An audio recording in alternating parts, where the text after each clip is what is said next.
실드 쳐주는 거예요? 아니 실드가 아니라 아, 예. 근데 어쩔 수 없죠. 또 뭐 이렇게 어쩔 수 없는 게 많아요? 애널리스트들도 힘들고 서로 죽어가.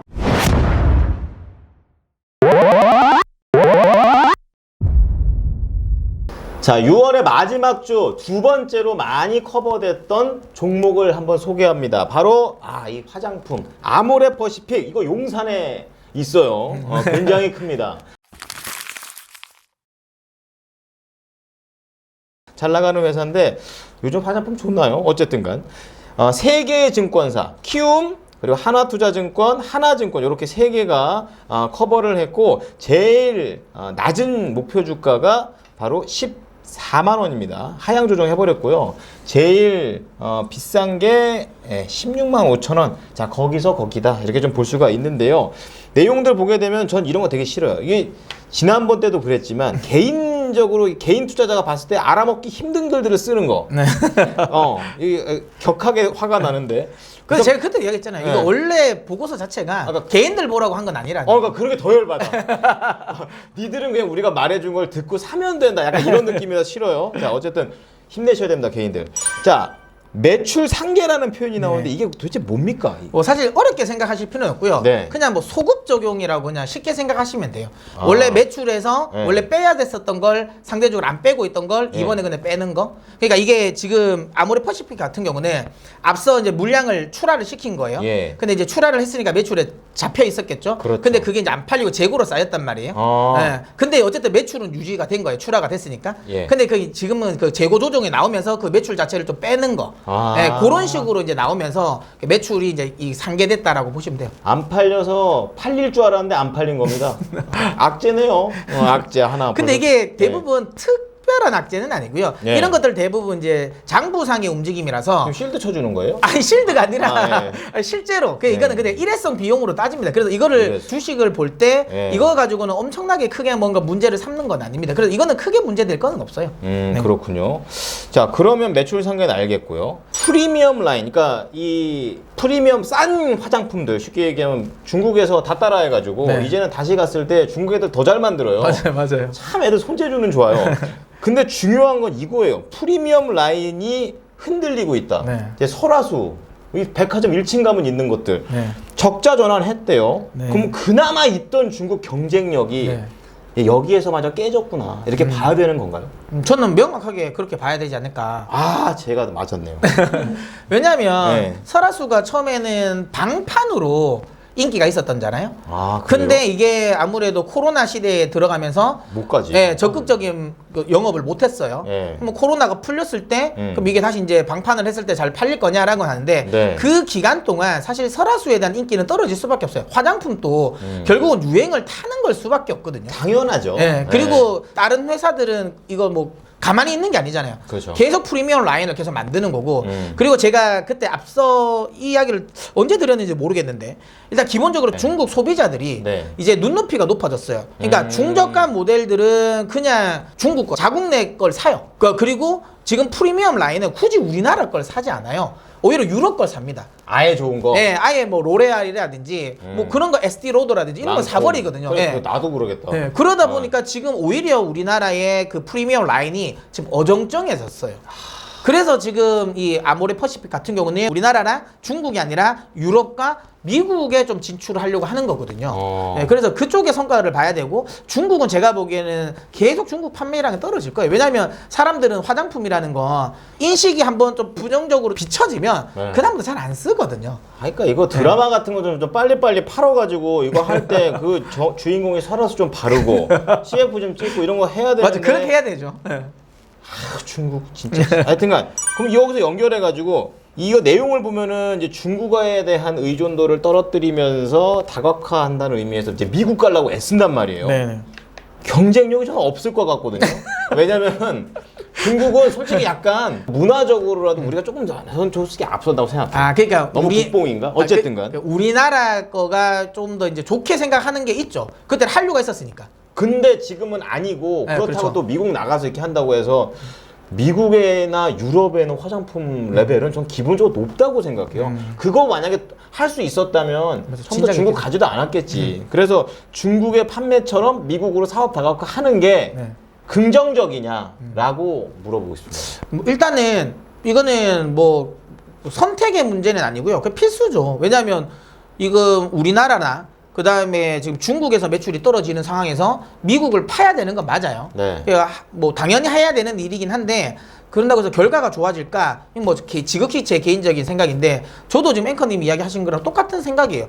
미국 사람들이 특히 서양인들이 동양인이 만든 화장품을 쓸까? 왜냐면 피부 자체가 다르니까. 그렇죠. 예, 그런 것들 때문에 제가 보기에는 이게 좀 열릴까라는 생각이 좀 들어요. 그리고 최근에 K-팝이 워낙 많이 뜨긴 했는데 설화수라는 것 자체가 네. 젊은 사람들이 쓰는 용이 아니잖아요. 아니요, 나이 들고 돈 많으신 분들 쓰는 그러니까 거예요. 지금 K-팝과 관련된 한류와의 연결고리도 사실은 잘 안 되거든요. 네. 그러니까 예전에 설화수가 한참 떴을 때는 마케팅도 안 되네. 그러니까 뭐 드라마 이런 네. 것들에서 약간 나이층이 있는 분들에게도 그렇죠. 예, 이거 먹혔었는데 네. 지금 나오는 한류는 어찌 보면 3세대 한류이잖아요. 다 젊죠. 예, 좀 젊은 한류니까 네. 이게 설화수가 거기에 맞춰서 치고 나갈 수 있을까? 전 쉽지 않다. 저라고 봅니다. 그래서 근데 저는 개인적으로 오히려 이거는 동남아 시장을 봐야 돼요. 근데 이 리포트에는 없더라고요. 그렇죠. 예, 아모레 퍼시픽이 지금 노리고 있는 건 동남아 시장이거든요. 한유정 애널리스트 동남아 빼먹었어요. 그래서요. 예, 그래서 지금 아모레 퍼시픽이 동남아 쪽에도 공을 들이고 있거든요. 아, 그래요? 오히려 저는 동남아 쪽에서 성과가 나올 수도 있다. 아. 그리고 동남아 특히 인도네시아라든지 태국 뭐 이런 베트남 같은 경우는 인구도 많거든요. 예. 인구도 많은데 거기 또 한류가 또 집중돼 있는 나라잖아요. 맞아요. 그래서 한국 많이 놀러 오잖아요. 네, 그래서 오히려 제2의 중국 시장이 될 수 있는 건 동남아다라고 생각하고요. 그리고 지금 인도 법인과 관련된 부분도 지금 아모레 퍼시픽은 준비를 하고 있을 거예요. 네. 그 인도 같은 시장도 제가 보기에는 오히려 맞을 수도 있다. 그래서 오히려 동남아 시장을 맞는 게 맞지. 이거는 뭐 미국 진출은 저는 의미가 없는 것 같고 동남아를 보면 뭐 나쁘지 않는데 이거는 결과가 좀 나오기까지가 시간이 좀 있어야 되지 않을까라는 생각 때문에 가는 것 같긴 해요. 네, 약간 구멍이 숭숭. 숭숭. 근데 거기를 지금 문 대표가 채우고 있죠. 자, 그러면 제가 이제 최근에 이제 뭔가 중국과 관련된 행사를 한번 한 적이 있었었는데 리오프닝은 리오프닝인데 이제 쓰고 있는 돈이 여행이나 그러니까 이른바 서비스 받는 거 이쪽은 리오프닝이 좀 되고 있는데 중요한 건 아모레 퍼시픽은 서비스가 아니라 이건 소비잖아요. 그러면 설화수도 안 되고 소비도 안 하는데 굳이 뭐 이걸 커버했을까? 근데 예. 이거는 애널리스트 분들은 어쩔 수 없어요. 이거는 담당 섹터잖아요. 그런다고 해서 뭐 안 좋다고 해가지고 계속 이걸 커버를 안 하면 직무유기인 거고. 그런데 여기 제목을 보셔도 아시겠지만 보세요. 키움증권은 기다림. 그 다음에 지금 하나 같은 경우는 똑같이 기다림이 길다. 아주 안 좋은 단어 기다림. 하나증권은 부진의 막바지. 그리고 중요한 건 목표가도 대부분 다 하향이에요. 하향. 네. 상향한 게 아니잖아요. 잘 보셔야 돼요. 왜 이 증권사들은 이런 거 얘기할 때 뭔가 약간 긍정적으로 써주려고 애써요. 근데 어쩔 수 없죠. 또 뭐 이렇게 어쩔 수 없는 게 많아요. 센터 하우스들이 네. 일단 기업들과의 어찌 보면 그 뭐라 그래야 되나 이런 관계에 있어서 그렇게 하려고요? 예, 그럴 수밖에 없어요. 왜냐하면 우리나라 그러니까 하우스들은 셀 사이드라고 해서 뭔가를 팔아야 이걸 세일즈를 해야 되는 입장이거든요. 근데 거기서 갑자기 뭐 어떤 자기 이제 주요 고객이 이걸 가지고 있어. 만약에 그러니까 포트폴리오에 많이 넣어 있는데 이걸 또 매도 의견을 내는 게 사실 쉽지는 않은 환경이긴 해요. 그래서 노고가 있으시네요. 예, 어쩔 수 없습니다. 제가 보기에는 이거는 뭐 어쩔 수 없는 거라고. 그냥 우리가 이제 투자자들이 눈치를 잘 채야 돼요. 그리고 중요한 건 다 목표가 하향 조정됐다는 건 예. 이건 제가 보기에는 사실상 매도 리포트라고 봐야 되는 거라고 생각합니다. 그러니까 너 싫어 이건데 그게 아니라 지금은 아닌 것 같아. 네, 그런 거라고 봐야죠. 조금 더 우리 친구로 좀 지내볼까? 뭐 이런 느낌인 거죠. 네. 자, 그리고 이거 또 이렇게 나오는데 투자 의견 내실 때 변동폭이 너무 커요. 내릴 때는 막 시원시원합니다. 한 7, 8만 원씩 퍽퍽 내리다가 올릴 때는 한 1, 2만 원 올리는데 이렇게 할 거면 일이면 네. 자주 커버를 해서 이 좀 그래 또 개인 투자가 안 보니까 그런 건가? 어제 피해의식 생기려고 그러는데 조금 이게 완만하게 이 계속 커버를 해서 조금씩 낮춰주면 되는데 어차피 일하셔야 되고 뭐 이렇게 한다면 좀 그렇게 해야 되는 거 아닌가? 근데 이제 어쨌든 기본적으로 이게 사실상 목표 주가를 계속 하향한다는 것 자체는 사실상 제가 매도 리포트라고 그랬잖아요. 예. 근데 이걸 계속 이제 매도 리포트를 또 계속 내는 건 또 쉽지 않거든요. 하우스 입장에서는. 아무리 좋게 얘기해도 예, 그러다 보니까 아예 차라리 하향할 때는 확 내리는 거예요. 그래서 눈치를 채라. 이거 사실상 매도야 라는 걸 눈치채라는 거고. 예, 그러니까 왜냐면 찔끔찔끔 내리면 또 약간 미련이 있을 수도 있잖아요. 그렇죠. 예, 그러니까 아예 내릴 때 하향할 때 확 내리는 거예요. 어쩔 수 없어요. 그리고 상향하는 이유도 그런 거예요. 그렇게 좋지 않게 보는 거죠. 만약에 좋게 봤으면 목표가 네. 상향을 높게 하겠죠.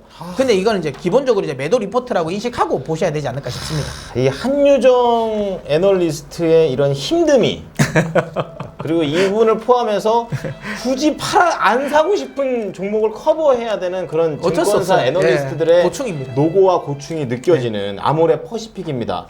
이런 질문 해야 될까요? 살까요? 아니, 저는 안 사지. 안 사겠습니다. 아, 이거는 안 돼. 이거는 아모레 퍼시픽에 더 열심히 하셔야지. 애널리스트들도 힘들고 서로 죽어가. 이런 거 하지 맙시다. 기다림, 이런 거. 하향 보시고, 갑자기 한 7, 8천 원, 만 원씩 내렸을 때, 눈치 좀 채는 걸로. 아모레 퍼시픽, 안녕.